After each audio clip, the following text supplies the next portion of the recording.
Espiritu ng kasipagan, dalawin mo ako.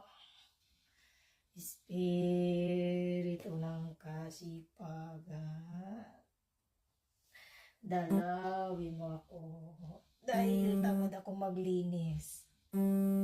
Ay naku, sino yung tumatawag? Ay, sino ito?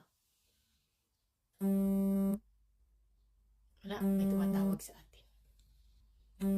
Tumatawag.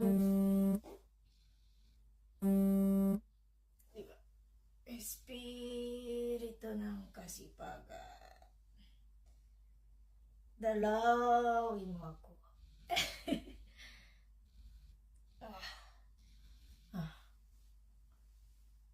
Ay naku. Kailan kaya ako matatapos nito?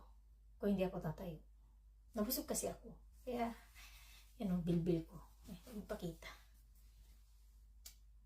Nabusog kasi ako. Kaya, pag nasa city ako, mas inuuna ko muna maglinis, magayos, tapos kakain.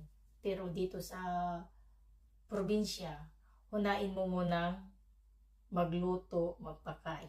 Kasi, syempre, may time sila dito nakakain. Dapat, alas 8, kakain na ng almusal. Ngayon, okay, alas 8. Pero nung buhay pa yung binan kong lalaki, dapat alas 6, kakain na. Kasi, alas 6, dudulong sa bukid. Ano yung dudulong sa bukid sa Tagalog? Basta, farmers kasi sila. So, alas 6, dapat tapos ka ng kumain. Para diretso sa bukid at alas 10, dapat nasa bahay na sila. So, 6, 7, 8, 9, 4 hours. 4 hours lang, 4 hours enough lang sila sa bukid, and then darating dito, dapat exactly alas 12 hapuna, tanghalian. And then pagkatanghalian, pagkapiin mo, tapos matutulog sila.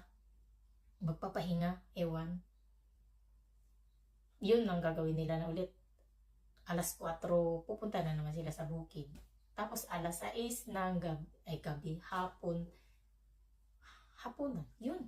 Kaya, napapagod ako sa kakaluto. So ngayon, yung biyanang kong babae na lang yung natira sa bahay na to. So alas 8 kasi dapat kakain na kasi alas 10 pupunta ng simbahan. And then uuwi dito alauna. Tapos hindi na doon na siya kakain, wala na yung tanghalian. So hapon na lang yung i-ready mo. So kami, nasa city kami, siya nang bahala. Uwi na lang kami ngayong gabi ng